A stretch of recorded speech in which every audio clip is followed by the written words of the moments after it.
حضرت عیسیٰ علیہ السلام کا معجزہ۔ بیان کیا جاتا ہے کہ بنی اسرائیل میں ایک شخص تھا جس کی بیوی نہایت حسین تھی، جس پر وہ اسرائیلی فرشتہ تھا۔ چنانچہ جب اس عورت کا انتقال ہو گیا تو اس اسرائیلی کو بڑا کلک ہوا اور ایک مدت تک وہ اس عورت کی قبر پر بیٹھا روتا رہا۔ اتفاقاً حضرت عیسیٰ علیہ السلام کا ادھر سے گزر ہوا تو انہوں نے اس اسرائیلی کو پریشان دیکھ کر اس کا سبب معلوم کیا۔ جب اسرائیلی نے اپنا واقعہ بیان کیا تو حضرت عیسیٰ علیہ السلام نے دریافت فرمایا، کیا تو چاہتا ہے کہ میں اس کو تیرے لیے زندہ کر دوں؟ اس نے عرض کیا کہ ہاں حضور، یہی میں چاہتا ہوں۔ چنانچہ جب حضرت عیسیٰ علیہ السلام نے اس قبر کے مردے کو آواز دی تو قبر سے ایک حبشی غلام، جس کے ناک کے نتنوں، آنکھوں اور جسم کے دوسرے سوراخوں سے آگ کی لپیٹیں اٹھ رہی تھیں، حضرت عیسیٰ علیہ السلام کو دیکھتے ہی غلام نے کلمہ پڑھا کہ لا الہ الا اللہ عیسیٰ رسول اللہ۔ اسرائیلی نے یہ دیکھ کر عرض کیا، حضور مجھ سے غلطی ہو گئی، میری بیوی کی قبر تو دوسری ہے۔ یہ سن کر حضرت عیسیٰ علیہ السلام نے حبشی کو حکم دیا کہ تم اپنی قبر میں واپس ہو جاؤ۔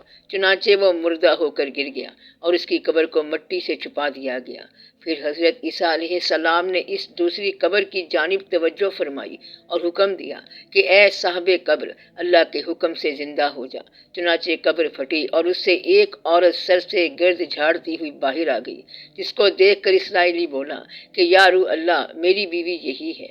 اور حضرت عیسیٰ علیہ السلام کے حکم سے وہ اسرائیلی اپنی بیوی کو ہمراہ لے کر واپس ہونے لگا، مگر عرصے سے جاگا ہوا تھا، اس لیے اس پر نیند کا غلبہ ہو گیا اور اس نے بیوی سے کہا کہ تیری قبر پر گریہ زاری اور بیداری نے مجھے ہلاک کر دیا ہے، اس لیے میں چاہتا ہوں کہ کچھ دیر آرام کر لوں۔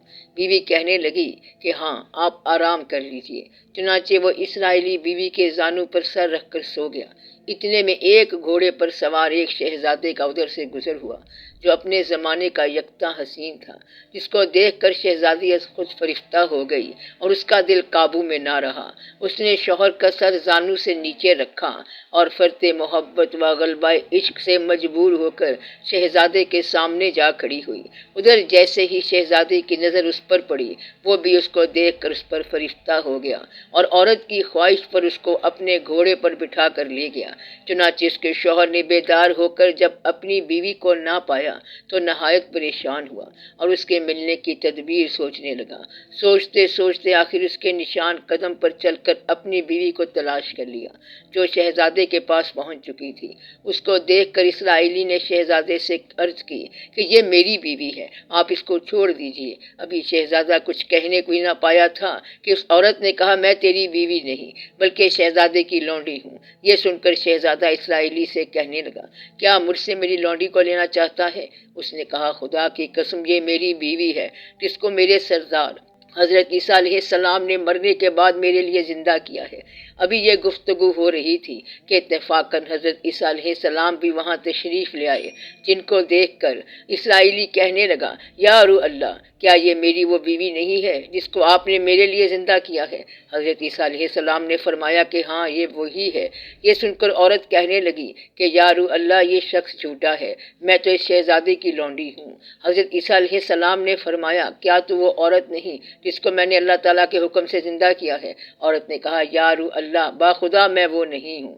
اس کے بعد حضرت عیسیٰ علیہ السلام نے فرمایا، جو جان خدا کے حکم سے میں نے تجھے دی ہے اس کو واپس کر دے۔ یہ سنتے ہی وہ عورت پھر مردہ ہو کر گر پڑی اور حضرت عیسیٰ علیہ السلام فرمانے لگے کہ جو شخص ایسے آدمی کو دیکھنا چاہے جو کافر مرا تھا اور زندہ ہو کر ایمان لایا تو وہ اس حبشی غلام کو دیکھ لے جو پھر ایمان کی حالت میں مرا ہے، اور جو کوئی شخص ایسے کو دیکھنا چاہے جو مومن مرا تھا پھر اللہ نے اس کو زندہ کیا اور وہ کافر ہو کر حالت کفر میں مر گیا تو وہ اس عورت کو دیکھ لے۔ اس واقعے کو دیکھ کر اسرائیلی نے قسم کھائی، اب کبھی نکاح نہ کروں گا، اور میدانوں کی طرف نکل گیا جہاں اللہ تعالیٰ کی عبادت میں مصروف رہ کے اسے موت آ گئی۔ اللہ تعالیٰ اس پر رحم فرمائے۔ نبی اور رسول کے اقرار و انکار کا نتیجہ اس حقائق سے ظاہر ہوتا ہے اور سبق ملتا ہے کہ کامیابی اپنے نبی صلی اللہ علیہ وسلم کی اطاعت و محبت سے ہی مل سکتی ہے۔ چنانچہ ہمیں بھی چاہیے کہ ہر حال میں اپنے نبی صلی اللہ علیہ وسلم کی اطاعت کو سامنے رکھیں، چاہے دل مانے یا نہ مانے، لیکن نبی کریم صلی اللہ علیہ وسلم کے طریقوں کو لازمی اپنایا جائے۔ اللہ تعالیٰ اس واقعے سے سبق حاصل کر کے عمل کرنے کی توفیق عطا فرمائے۔ آمین یا رب العالمین۔